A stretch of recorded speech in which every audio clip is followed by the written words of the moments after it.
We've all grown up hearing stories of roadside sightings of ghostly beings along desolate, rural, forested roads. You know, the stories of late-night drives that end with chilling encounters with ghostly women in white, spiritual hitchhikers, unusual lights in the sky, heck, maybe even an upright canine creature, or Bigfoot. I mean, every town has them. Clinton Road is a virtual explosion of this activity and named one of the most haunted roads in North America. From TV studio-produced documentaries to YouTube creators, Clinton Road is becoming well documented. Does a ghost boy really lurk on the bridge at Clinton Brook? Do phantom trucks appear from nowhere and run innocent travelers off the road? Is the nefarious Ku Klux Klan still in residence, hiding in the dark woods? Is Clinton Road a damned destination for Stygian-bound despots? Or is this virtual highway to hell all just a hoax? Let's buckle up and take a drive this week as we explore the terrors of Clinton Road.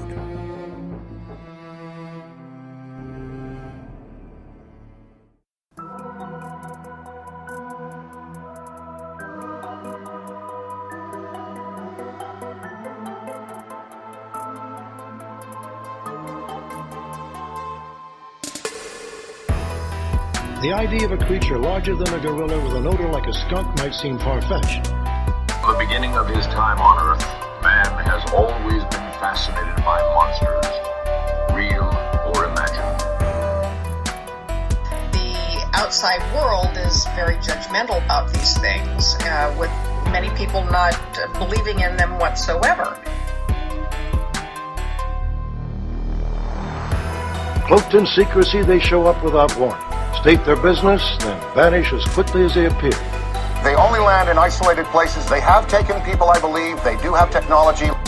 But the idea is if enough people focus on something, like thousands and thousands of people focus their mind on something and the image, in a very strange way, they can kind of create a real-world version of the fictional entity. Fact, fantasy, and history have come together to tease the imagination. That the truth will out, and that no one lie can live forever. Welcome to SuperNRML.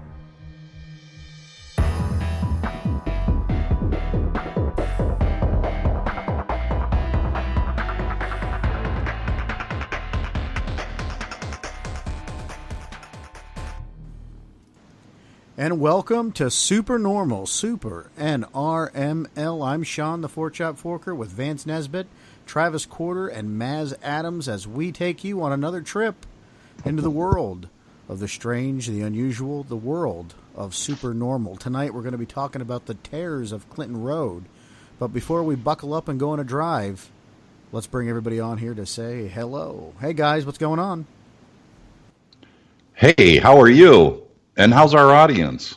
They're great. Well, if we could hear them, I'm sure that they would respond. They're yelling at their devices right now, chiming in. I hope so. Travi, how we doing? Hey, doing pretty well over here. Looking forward to talking about some more weird stuff. Difficult to explain, but fun to ponder. Absolutely. Maz, I know you're hanging around in the corners. How we doing, my friend? I'm doing all right. We're actually making this happen. I know it was a real will they, won't they situation that I started, but we're going to make it happen. I'm ready to talk about some weird things in my neck of the woods. And that's not even talking about Clinton Road. So we have a great show lined up for everyone tonight. And guys, I'm just excited to be here. Our last couple events have been well received. Folks are really starting to find us on YouTube. They like that outlet. And again, we appreciate you tuning in to listen. But before we go down to that, and we'll touch on that later on the how they can connect with us on social media, let's really get into tonight's show. And guys, you know, every town, as I alluded to in the show opening, has its stories and folklore about ghostly women and strange roadside encounters with the supernatural, not just strange roadside encounters. That could be a whole nother show. But every town has them. Travis, he and I in our small town, we have Katie's Church Road, the Legends of Katie's Church. Yep. Vance, you probably have them in your neck of the woods. And Maz, you are pretty close to the target zone of tonight's event. Yeah, but we have a kid down the street that's been selling lemonade lately, and it makes us very uneasy here in the Adams household. Why is that? I don't know. It's just like we've been here for this long, and now they're finally starting to sell lemonade. I don't know, man. It makes me suspicious. Oh, I don't. Well, you don't know what's in the lemonade, Vance. You're from one of the bigger cities in the United States. What kind of stores you got there? Mm-hmm. Well, I did an episode back when I was doing my own thing a long time ago called the Acrylic Ranch, and we have a road out here that we used to travel when I was in high school called Cuba Road, and perfect name for a road that would be haunted. And of course, there was a lot of haunted lore with Cuba Road attached to it. It had the White Cemetery right there off the road where there were several orbs seen, along with a phantom car. Now, I know later on we will be speaking similar to that regarding Clinton Road, but it had a phantom car, a phantom house, that many witnesses saw a house off on the side of the road and were curious and went to pull in the driveway and couldn't find the driveway, and then they couldn't find the house. It just like appeared, and then that was it. It vanished. So there's a lot of lore. I went through there. I did a lot of photography and narration down Cuba Road, but it's all in the same genre of what we will be discussing tonight. Cuba? You went to Cuba? Well, it's called Cuba Road, and I thought, that's a pretty cool name. Pretty cool name for a road, but yeah, it's Cuba Road. Do they have plantains there? No, they do not. But their cigars are awesome. You find these cigars on the side of the road, man. They are amazing. Yeah, well, they're usually special, and they're going to be loaded with more than what the kid in Maz's neighborhood selling lemonade is. Oh, I smell a coupon sale. The only thing scarier than a phantom house and a phantom truck is a phantom menace. Can we all agree on that? And trust me, folks, Maz can smell a coupon. And so we go back to Clinton Road. I know a deal when I see one or smell it. Buzzing. When we go to Clinton Road, that's in your neck of the woods, Maz. How far is Clinton Road from you? Oh, it's down the road. Down the Clinton Road.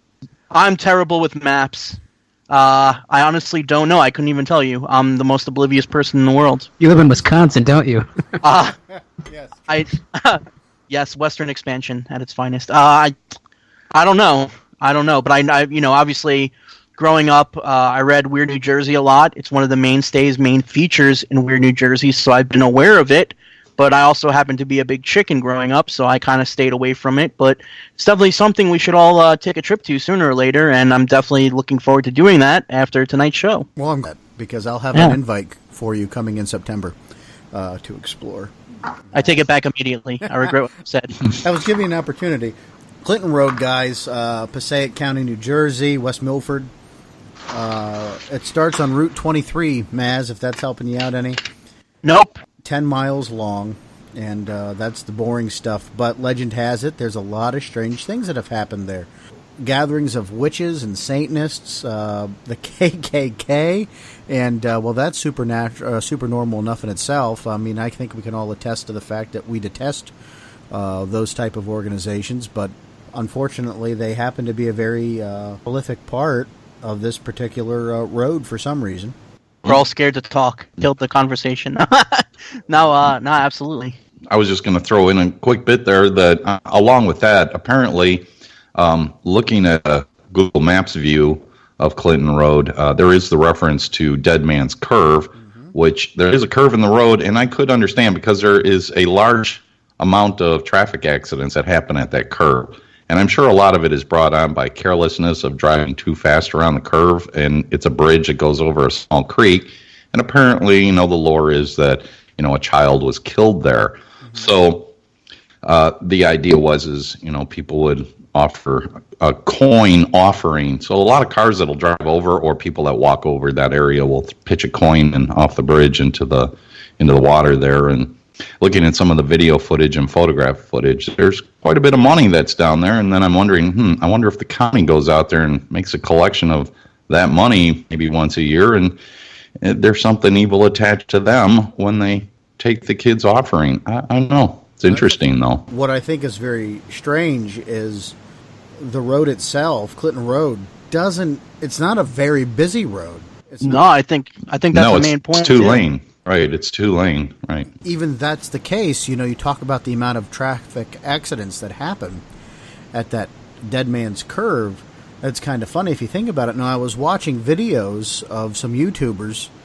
I don't know if I want to name them because I don't want to give them any more publicity than they probably don't deserve, but some of them are pretty interesting. Mikey M, can't ever pronounce his last name, but I watched a lot of his videos chronicling their trips on Clinton Road, and I clicked on another video that was, just attached to his, and there was an actual traffic dash cam footage of an accident, which was pretty interesting to see, of how things can quickly spin out of control on this 2-lane road, and probably attractive to young people in that area, hot rodding around in their sports cars, taking those turns, and then unfortunately, just making a mess out of everything. I think when you're in an isolated area like that too, that's not well lit, that doesn't have a lot of houses around necessarily, you get a little comfortable because you think nobody else is there. You might take your eyes off something, use the phone, something like that. So there's that level of comfort, and that's when things happen because you're not being vigilant. Well, the chief of police kind of that particular area, echoes the sentiment you just shared, but with the added fact that it's kind of the perfect setting for these paranormal events because it's isolated, it's desolate, it's not well lit, and it's just really 10 miles of woodlands on each side of you. That is a pretty ripe ingredient list for some supernormal phenomena. Well, if it's a woodlands like that, there is report of Sasquatch or Dogman creatures, or both, in that area as well. Yeah, and I mean, apparently, and we're going to say this for the second part of the show, but there was an abandoned, wildlife park near Clinton Road where some of these sightings could possibly be attributed to, of the hellhound and the wolves, which are also things that we're seeing. But, you talk about the ghost boy. The legend is, if you put a quarter in the middle of the road where the yellow line is, over Clinton Brook, at midnight it will supposedly be promptly returned by the ghost boy who drowned while swimming. So he drowned while swimming there, Vance, which is sad and tragic in itself. An apparition is seen, and others the ghost pushes the teller into the water as they look over the side of the bridge in order to save them from being run over as he was in life. So could you imagine that guy's being at the side of the road and just looking over the bridge, and, some little ghost twerp comes over and pushes your ample-sized posterior into the creek below? When I was in elementary school, I went on this field trip to see some animals. I think it was Lake Tobias. And all I remember is standing looking down at, I think they were fish that were in this, they were underneath metal wires or something. You could look down into the ground with them. And I remember feeling something from behind me, and I fell and got a little wet, and the perpetrator was caught. But yeah, so that was humiliating enough, knowing that it was a real life person who did it. But to imagine a ghost doing it, to have that thought as you're hitting the water, I can't imagine how terrifying that would be. Travis, you've never shared that with me in all the years we've been friends. Yeah, that's yep. I think it was fourth grade. Oh, yes, exactly. Thank you, office. Yep. Mm-hmm. Well, it may have been the same individuals that made YouTube that you were referring to a few moments ago, Sean. And it may be the same one. I'm not sure, but I did watch one video where they went underneath the bridge, and while they were underneath there recording with whatever video device, probably their handheld device, there was stuff falling into the water, which I assumed was probably cars driving over the bridge flipping coins in the water, but you couldn't hear a car driving or any vehicles driving over. They assumed that maybe it was people walking up on the bridge, so they got out of there and climbed up there, and there was nobody up there. But on the footage, you definitely see things being flipped into the water. And at first they thought, it's a fish jumping, but it kept happening. So I'm assuming maybe when cars go over, people will flip coins out the window of the car as an offering. I don't know. It's just speculation, though. Yeah, but you kind of found a way to rationalize it, though. Mm-hmm. Well, that's what they did, and they assumed the same thing. They weren't jumping to conclusions. They were not jumping to conclusions that, this is a ghost apparition that's creating this. No, they were trying to find a logical answer. And to me, that would be a logical answer that, for those that do travel the road frequently, definitely know the lore of the road, and, whatever change you might have in your little cup holder in your car, you pitch it out the window as you drive by. Why not? Better to be safe than sorry. Well, one of the more frightening phenomena that happens on that road, guys, is the ghost trucks, the phantom trucks. Now, this freaks me out a little bit because I've experienced something like this locally, and I'll share that story with you if you'd like. I was out in State Game Lands 252 with my research partner Ernie Delp at the time, and he and I were going down the. It's only one road in this state game lands, and it's the former town of Elvira, which was taken by the government in eminent domain in World War II, turned into a bomb-making facility, a TNT factory, kind of like in Point Pleasant, West Virginia. Same bunkers and everything. And as he and I are driving down this road, a set of headlights appears behind us and follows us a good portion down this road till we get almost to the exit. Well, he and I turn off the road and kind of near one of the bunkers. We shut our lights off, and we don't see any headlights from behind us anymore. We see no truck coming forward. We see nothing, and we hear nothing. So then we go back down through and check all the little side chutes, and there was no truck. And I still have no explanations for those lights. Wow. These people are seeing it on this highway, but the videos I was watching on YouTube, guys, it's pretty intense. Now, you could fabricate something like that if you are making videos. Don't get me wrong. Find a couple truck drivers, say, hey, I want to make a quick buck by, helping us with this video. There are some times when people are doing things and you can just tell by the natural reactions that it is a natural reaction and it's not acting. And in some of these instances, I really got that same sense of dread and fear from them as if I was in the car with them experiencing this. Now, what are your guys' thoughts on phantom trucks, phantom vehicles? Well, I found this one article in my research. This was written. He starts out this article talking about how he went down with I think it was a neighbor or a friend's little boy. He was 13. They went down driving down the road at night to see if they could see anything strange. And this guy who's writing the article says they didn't notice anything weird. He talks about that for a very long time, and then he says of all the things that they didn't experience, one thing they did experience had to do with a truck. Okay, he said, sure enough, during my earlier Clinton Road visit, I'd noticed a black truck traveling in the other direction each time I drove down the road. The truck's blazing fog lights and loud exhaust made it stand out, though I'm positive there was nothing ghostly about this grumbling pickup. But the point is, he actually saw it, and he saw it more than once, and this is a guy who spent the entire article saying there's really nothing too weird here. So I think that is worth considering. I think more than talking about, whether we think there's veracity to there being something like a phantom truck, just the idea of a non-sentient object being, having a ghostly property is an interesting conversation in of itself. It always makes me think of if we believe in ghosts, sometimes you hear stories of ghost dogs or ghost cats, but, when's the last time you heard of a ghost mouse or a ghost squirrel? And on top of that, we're talking about a truck. So that's a good point. It's just an interesting conversation. But I guess if people believe that it's about energy and energy's manifesting, then, trucks have energy. So it definitely is scary. It's scary enough to have a truck behind you out of nowhere that's legitimate, that you can touch in the darkness on a one-lane road like that. So. No, it's scary. I had an experience once, Sean. That's the first time I've heard your story, and again, I'm not making this about me or trying to get off the Clinton Road thing, but it definitely brings it back, and I can't tell you how upsetting it still is today for what I witnessed. And I shared it on my show, shared it with Shannon LeGros, and she freaked out. But I was just a normal day of travel. And I was at the south gates of the Fermi Lab, which is the Department of Energy. It's a particle accelerator. And I was at the south gate, and there's a road that extends past that. And I see oncoming two school buses.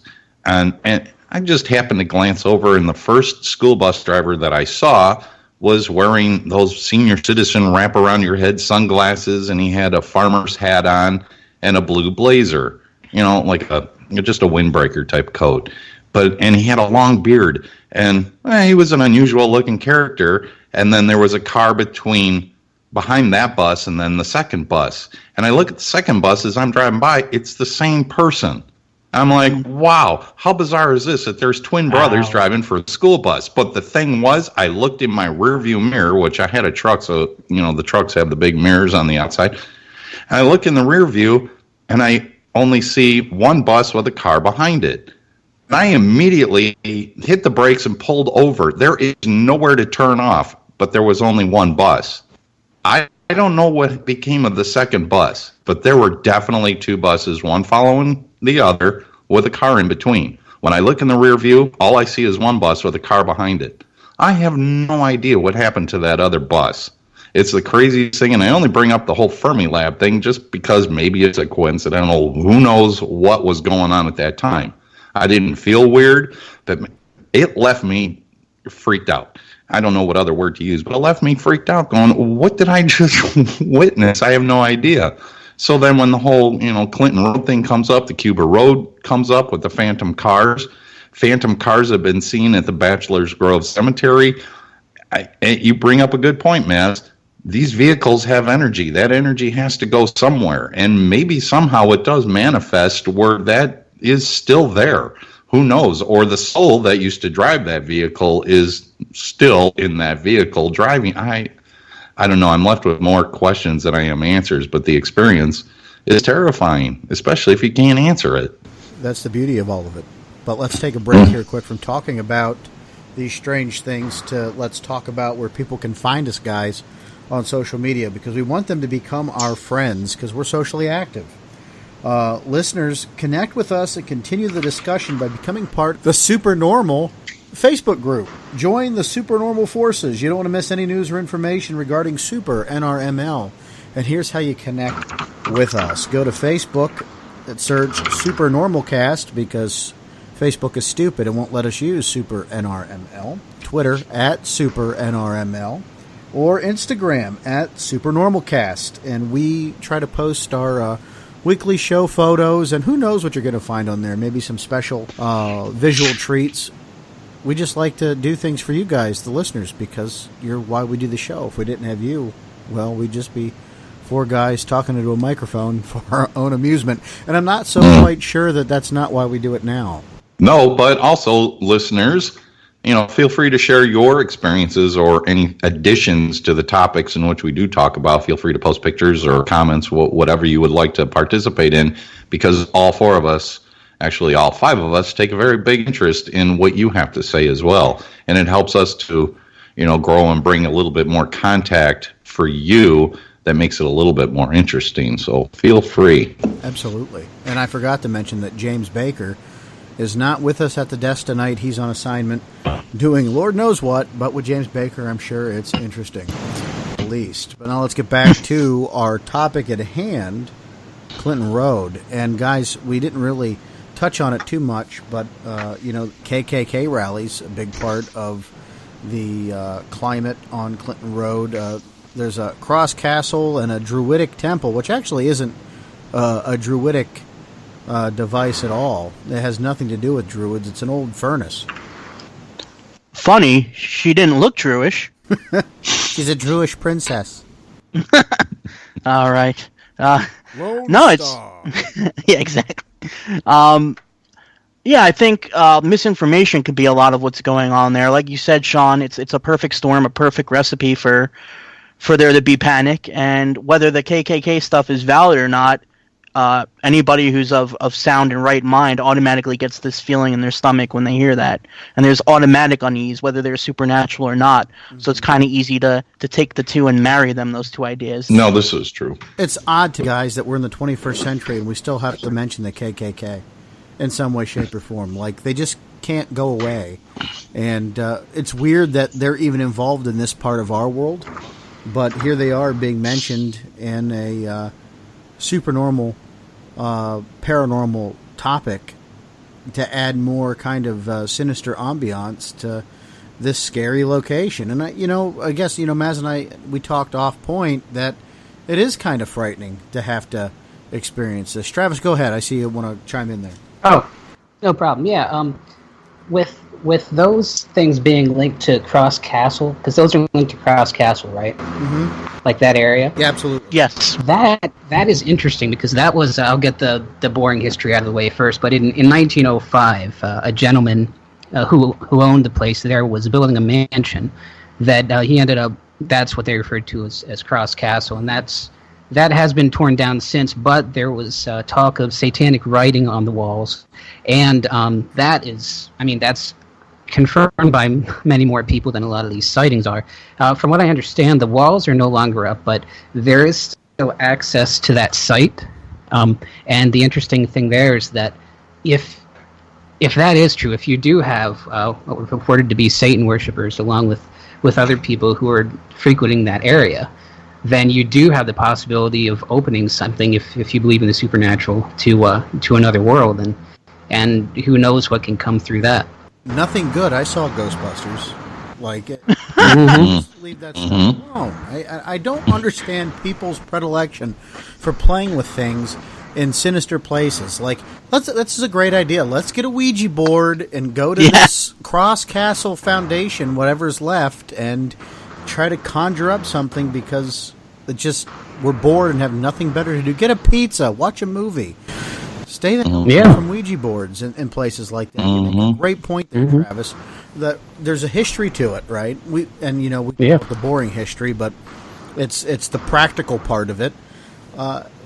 Sometimes I do feel things are what you make of it, but when you add layers upon layers of phenomena to history, it kind of does create its own character for this location. Right. And it's one of the things I struggle with, and we'll talk about this at the end of the program, and I'll get a little bit more into my thoughts on that, but it does create that kind of character to this place. And like I said, you throw in these terrible things like the KKK and satanic rituals. If there were satanic rituals, I would like to see proof of it myself more than just hearsay.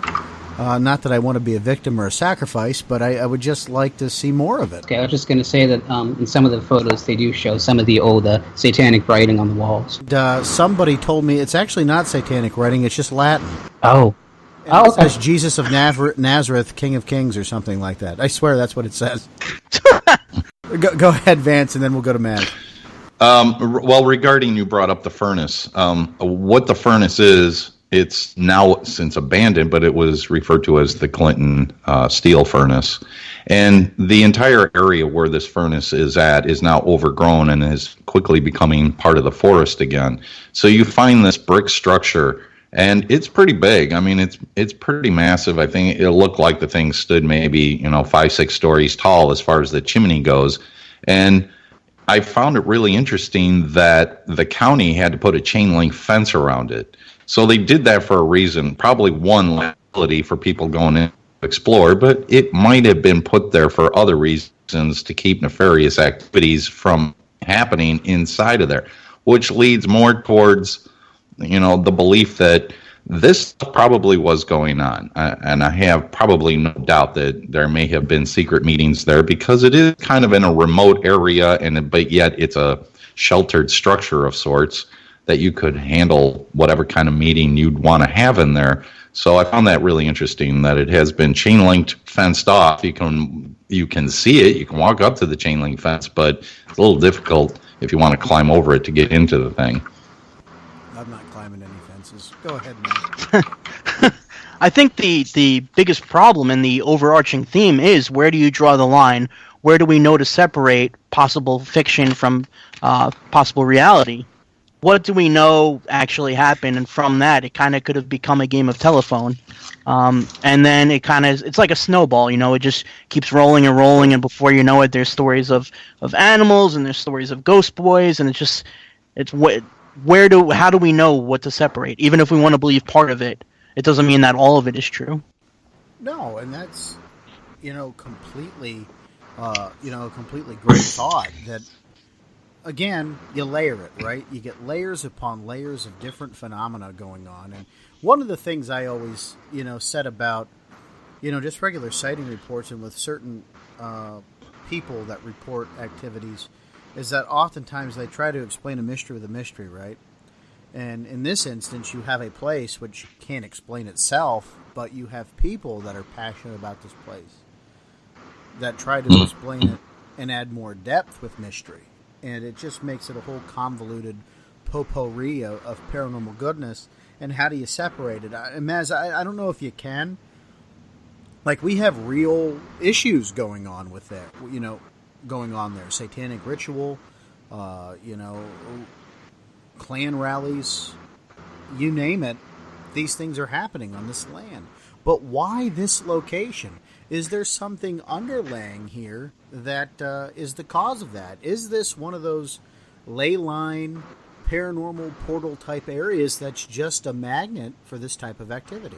Well, yeah, that's an interesting point that you bring up, because who knows if there's, like a lot of researchers may say that dig into the paranormal and why these things happen. Maybe there's a lot of granite. Who knows? I don't know the area. I've never been there.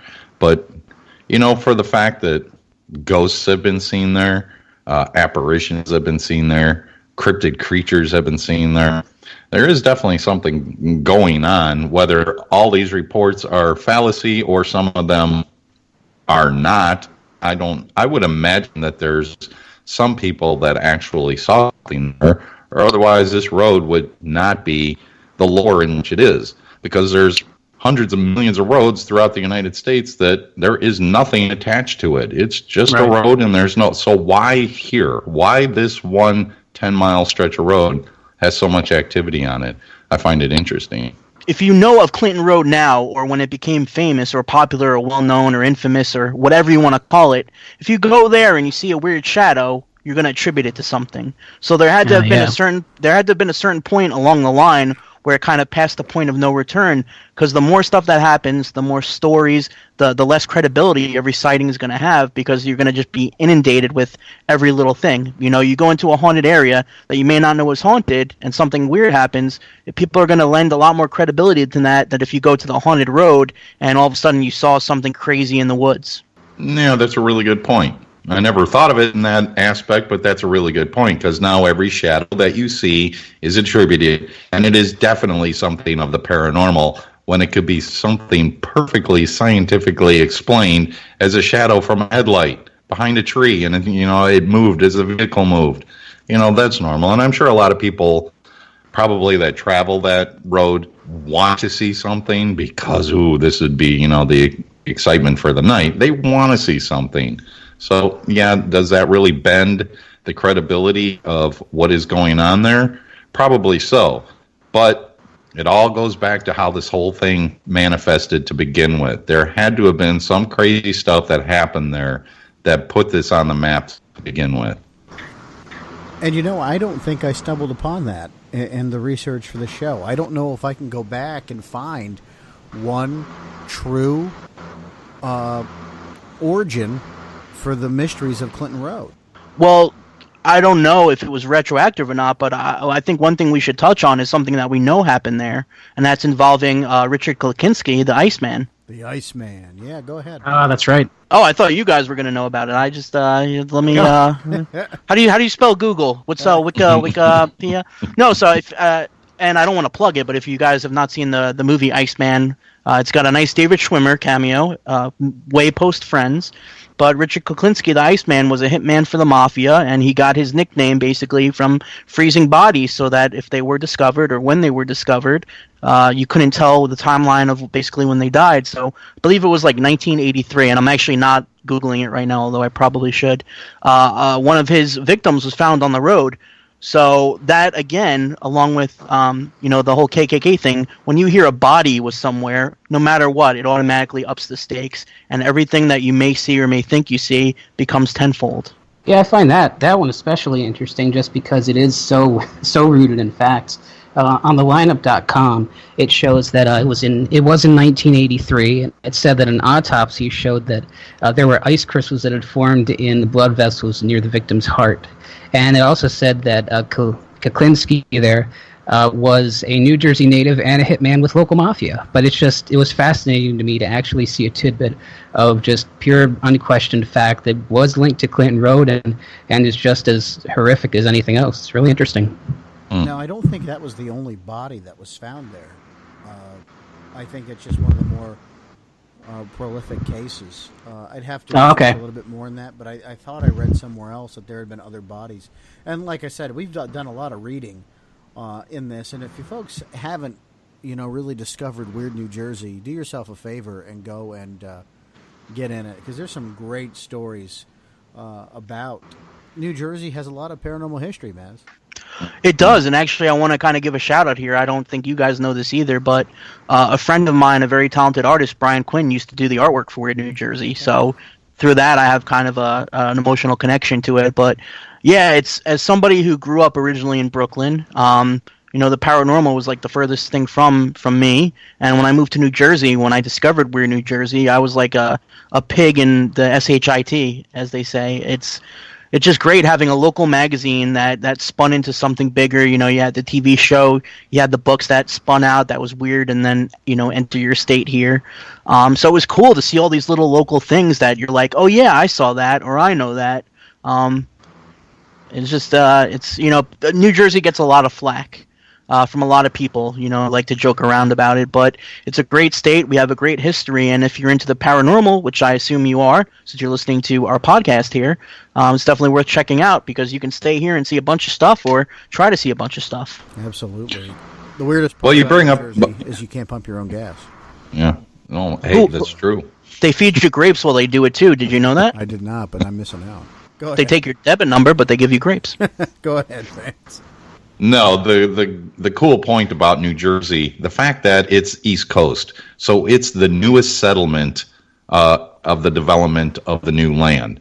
So the history there is much richer than it is out towards California. So you are going to find a lot of historical paranormal events just because people have been there for so long, and these stories just manifest. So yeah, New Jersey is definitely a garden of the paranormal. There's so many stories there that just date back over the years. And the further west you go, the less it becomes, just because that's how our country was settled. Started in the east and slowly migrated to the west. So very rich in history, especially on the paranormal side. So take that, California.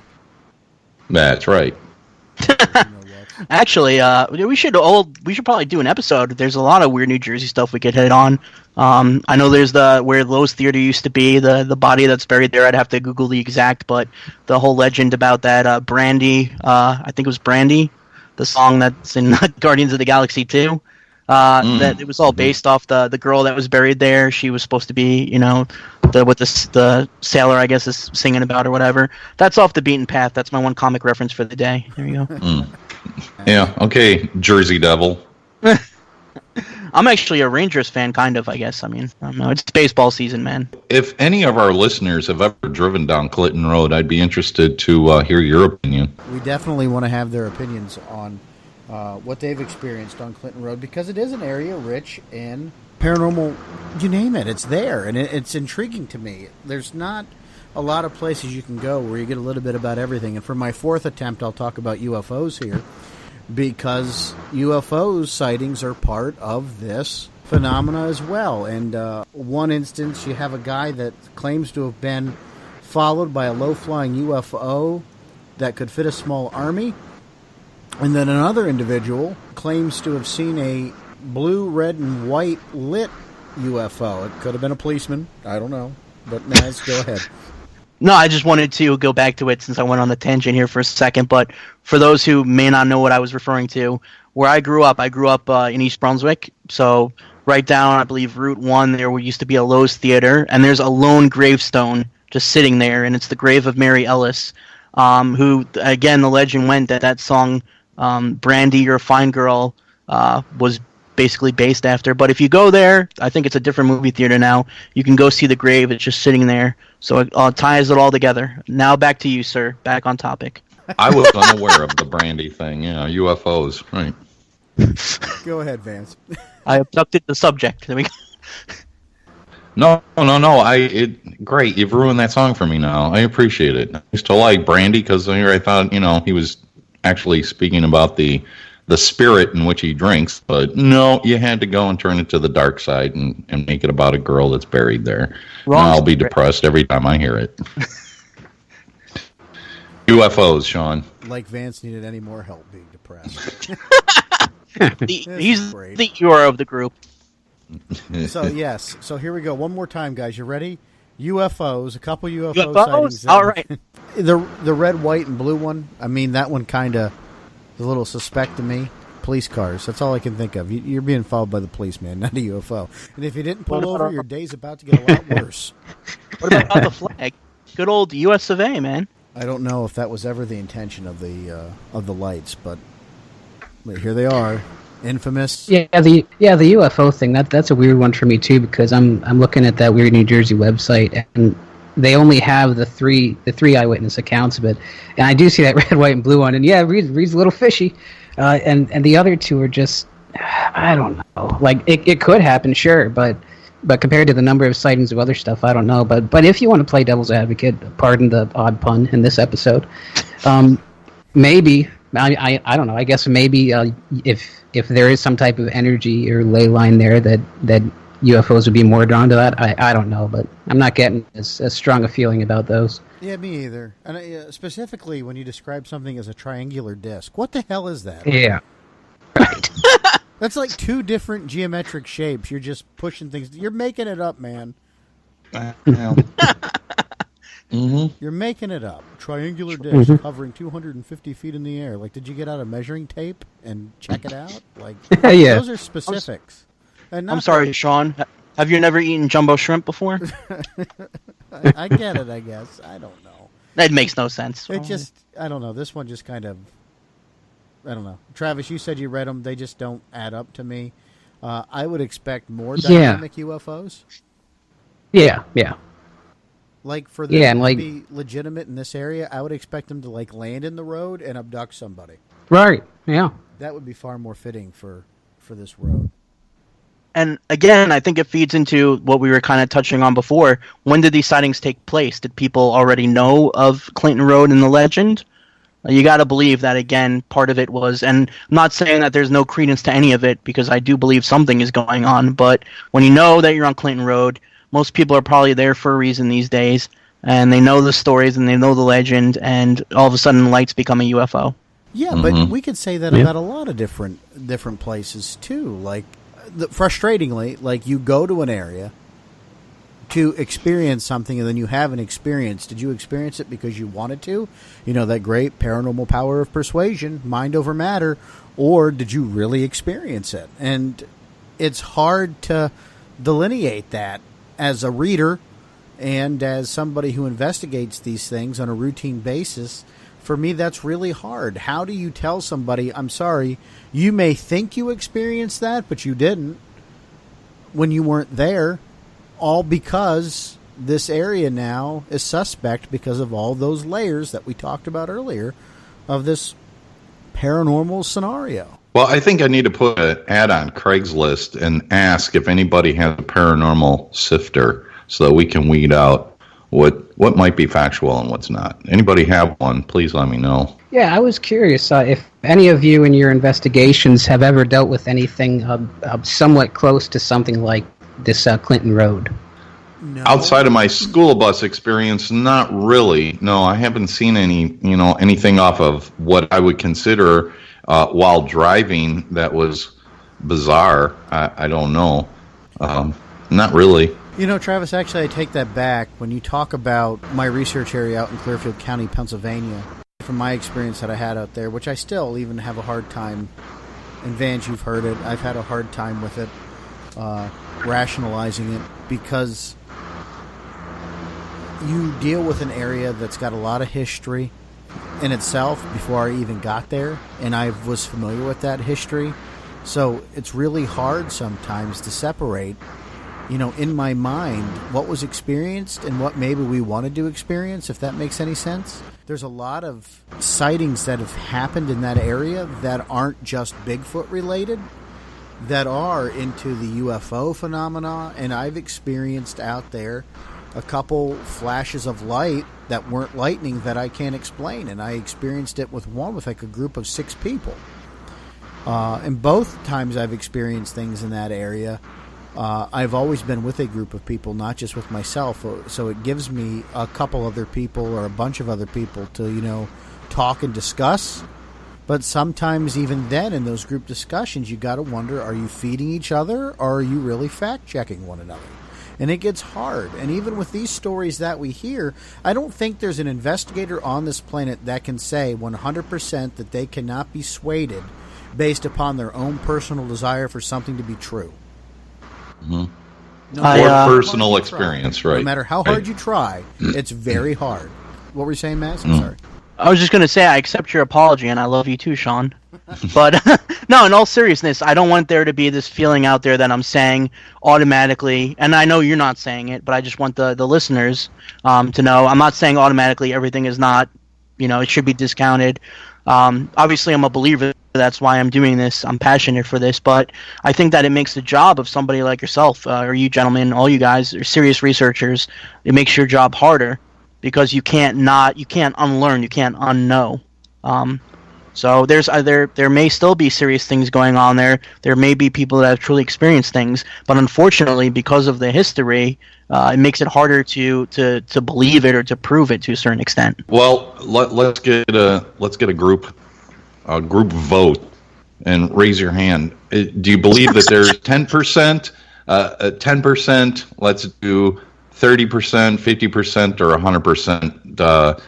Let's say believability as to what's been transpired on Clinton Road. Well, what percentage do you think of everything that we've gone through in our research do you think is actually probably at 100% or not really, maybe more like 30%? Oh, in our own research of Clinton Road or just our own research in general? Well, of Clinton Road, of this topic. Well, a couple things we haven't talked about yet that I just wanted to bring up before we get into that part, Vance, is the strange animals that have been seen on this road, too. Aside from Bigfoot sightings that have happened, you also talk about wolves, gray wolves that have been seen. Now, there was apparently a wildlife, not sanctuary, but like a theme park. Yeah, yep. That shut down, and some of those animals could have come from that. Monkeys, Exhibit A, probably from that abandoned theme park. But hellhounds and the gray wolves. And this one lady, while driving with some friends, she noticed a strange figure walking towards the car. And they saw some kind of animal, which they are convinced might be the hellhound or the Jersey Devil.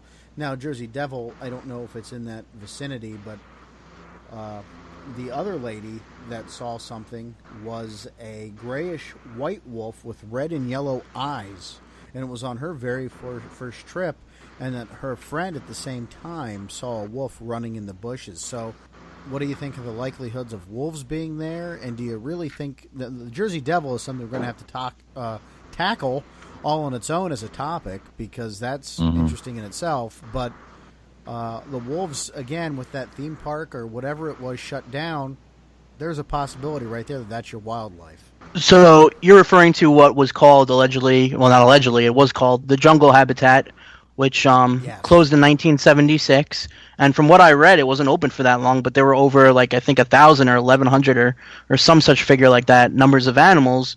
And like you said, the theory was there was kind of a Island of Dr. Moreau thing going on where these animals ran into, the local woods and cohabitated and commingled and what have you. And there might be some weird crossbreeded creatures, but again, I think it's just another example of this is a perfect storm. There's literally something for everyone on Clinton Road, or alleged to be something for everyone, and it just makes it that much interesting. Whether you're into Bigfoot, or you're into aliens, or you're into ghosts, it covers all your bases. So that's what makes it so interesting.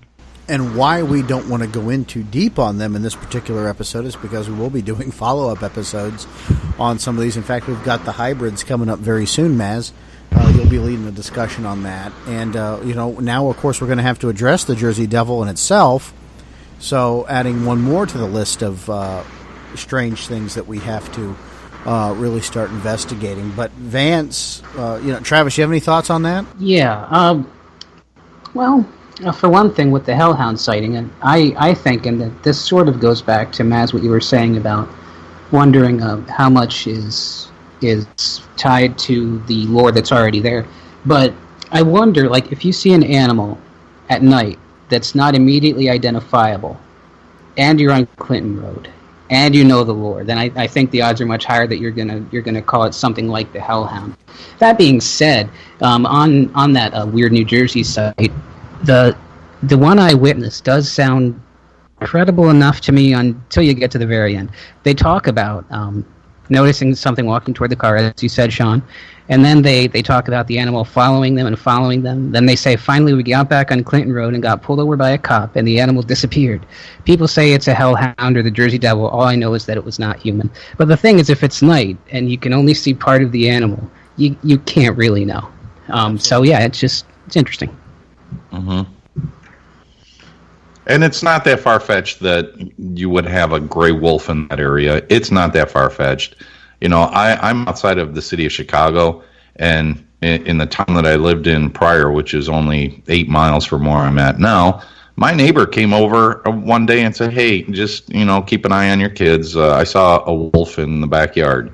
And I'm like, yeah, okay, sure you did. Thanks, have another beer. But I believe it was probably like 2 days later, I went outside to go throw the kitchen garbage away, and I'll be an SOB if there was not a wolf between both of our houses. Wow. And I freaked. So I dialed 911, and, the police came out. Of course, they couldn't find it at the time. But then a couple days later, there was an article in the paper that the DNR was tracking a pack of wolves that traveled along the Fox River, which I lived off the Fox River, and it was traveling along the rivers heading south. So they are there. So it's not very uncommon to have wolves in the area of Clinton Road. It's a perfect habitat for them. And it doesn't, don't have to be far off the road where you're out of sight and covered by the forest lands there. So that's very possible. And like you said, with the, whatever it was, Jungle Kingdom or whatever it was there, sure, I can see a lot of probably misbehavior on caretakers and open the doors and let them go. But I would freak out bad. If I'm driving down Clinton Road and I see monkeys in the tree, no. That would creep me out really bad because they do not belong there. No, sir, they do not. So I guess, Travis, Vance, the question that you both kind of posed, and Vance, you were asking what our percentages are on what we feel it to be real or not. Travis, I'll let you go first. All right. Are we gonna? Well, if we're sticking with the percentage thing, I would say probably 30%, in my opinion, of what I've read is highly likely to have happened. I say that not having been there. I do look forward to going there, but I would say because of the potential satanic rituals, the potential of the animal sightings, that I think there might be something, and I at least think that we should abide by the wise old words of Harry Potter's Mad-Eye Moody and use constant vigilance. Very nice. Vance? Well, I would run probably around 50%. I'll stay within that medium margin, about 50% of what I've read and researched. Yeah, could have a very good probability to it. Now, I'm a little bit more of a believer in a Sasquatch creature in the core of my own personal beliefs. Yes, these creatures are there, but that's only one tiny aspect of what goes on there. Other probability aspects that go along Clinton Road, I think there's a good chance of it. So I would call probably 50% of everything that I've read, documented, of experiences. Yeah, I'll go about 50%. Maz? $1, Drew. I'm going to be the resident curmudgeon and say, if Vance is saying 50%, so he's saying 1 out of every 2, 5 out of every 10, however you want to work that. Mm-hmm. And if Travis, you said 30%? Mm-hmm. Yeah. So we're going to go with 3 out of 10 for that. I'm going to go the under and say probably about 15%, 10-15% in all actuality. Maybe once upon a time it was more, but again, the further away we get, the more stories there are, the more people know about it, the lower the percentage is going to get. So again, I do think there is something there. Please do not misunderstand me. I'm just trying to be a realist. I am a believer, but I would probably say I'll say 15%. Sean? Wow. So where do you think I'm going to rate this? I'm running right around 20%. I'm gonna agree. I would guess 35. I'm gonna go with 10%. Oh, my man! I'm really antagonistic on this, and I hope I'm wrong, because we are taking a trip in September. We're actually going to do a video for the SuperNormal. Why I can't say this tonight? It's not like you named it, right? Final season on the CW. Thank you, Jeff. We're actually going to do a video on this for the SuperNormal Cast Facebook page. I hope I'm wrong. The one thing I'm looking forward to experiencing the most are the Phantom trucks, because I think, aside from my own experience I had elsewhere, that's the one thing I'm really excited about. Let's see if we can get anything from that coin flipping boy ghost. And other than that, I don't know, guys. It's just the history, and as I was saying earlier, layered upon layered upon layered. You cannot explain a mystery with another mystery, and I don't think you can make it even more palatable by adding more paranormal events to it. The UFO stories kind of are laughable to me, not because I don't think people have had them, but because I think those were really bad examples.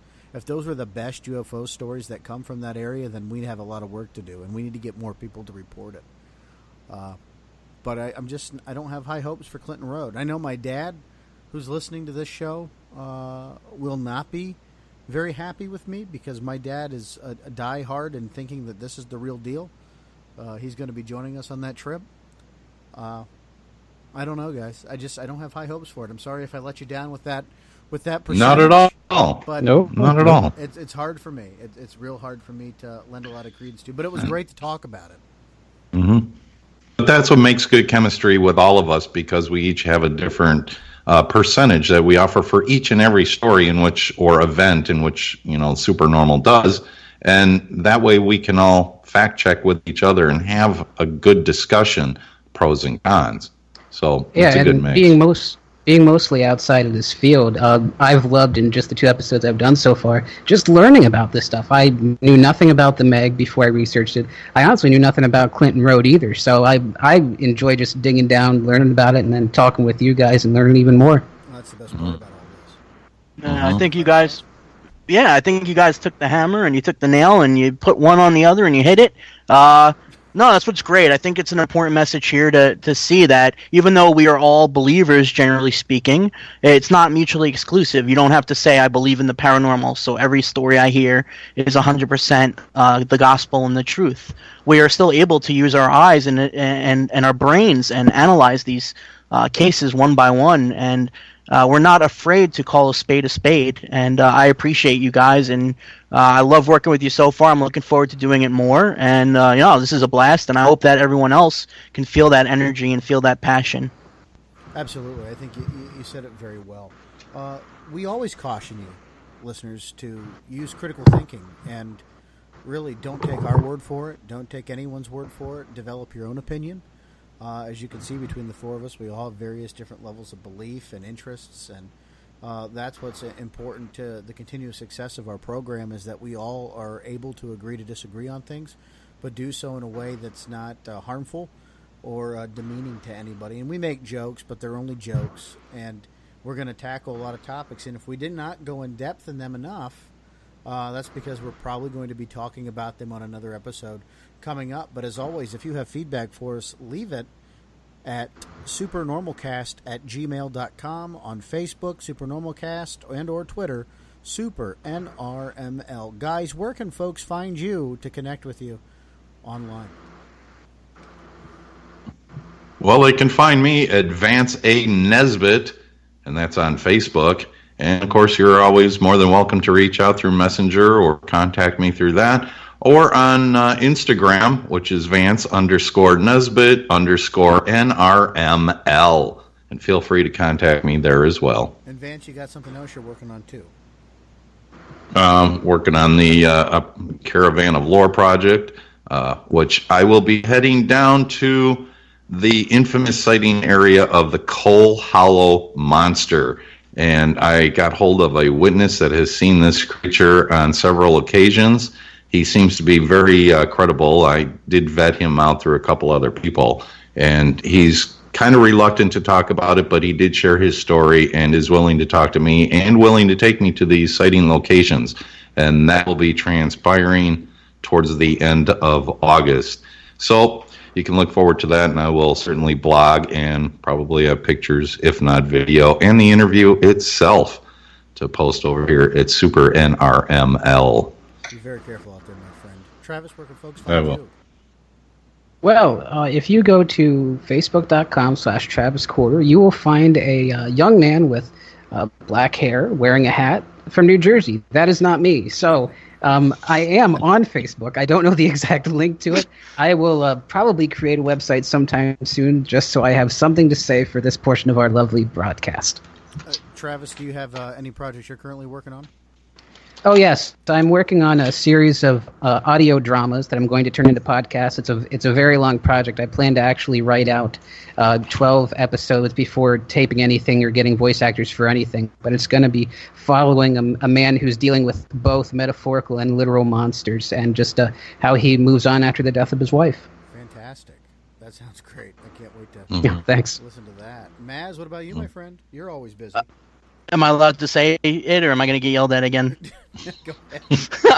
I'm scared. I'm a battered woman. You can find me on the Book of Face, my cousin's website there, Mark Zuckerberg, at Maz Adams or The Art of Maz Adams. You can find me on Instagram at Maz Adams Art. You can find me on Twitter at Maz Adams Art. Or you can find me here sitting in front of the computer, but don't do that because I want to go to sleep soon. And, of course, folks, I'm Sean Forker. You can find me, I am my name, across social media. I don't hide. You know where to find me. And, of course, I'm working on this and this alone right now. Oh, and you can hear me once a month on Beyond the Edge Radio, the show that really started it all for your fat friend right here. And I'm just loving doing this with you guys. I really am. Every week something different. I should just keep the tape rolling from the moment we click on Skype to the moment we click off. And we should charge people to hear the extras. That's all I'm saying, because they're missing some really good It's stuff. colorful. That's all we'll say is colorful. You know, thanks for joining us. And if by chance you get an odd feeling and something doesn't seem right, don't be alarmed. It's just the supernormal. See you next time.